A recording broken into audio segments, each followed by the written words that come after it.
გენდერული ნიშნით ძალადობის წინააღმდეგ კამპანიის ფარგლებში ჩავატარეთ მრავალფეროვანი აქტივობა ქალდაცვა თავდაცვა.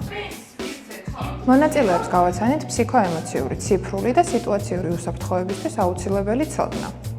ქალთა მიმართ ძალადობის წინააღმდეგ ბრძოლისას მნიშვნელოვანია გოგონებისა და ქალების ფიზიკური თავდაცვის უნარების გაუმჯობესება. ამისთვის სწავლობთ სხვადასხვა საბრძოლო ხელოვნების ყველაზე ეფექტურ მეთოდებს, რომლებიც უნდა ვიცოდეთ ფიზიკურ საფრთხესთან გამკლავებისას.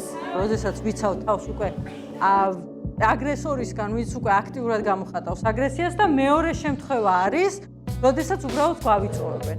ეს ვარჯიშები მოიცავს ხელის გაშვების ილეთებს, უსაფრთხო დაცემის ტექნიკებს, წაქცეულზე მოგერიებას, შებოჯვიდან გათავისუფლებას და ხელსარსებული ნივთებისა და ხმის, როგორც თავდაცვის იარაღების გამოყენებას. არ მინდა ბრძოლა, მაგრამ თავს დავიცავ.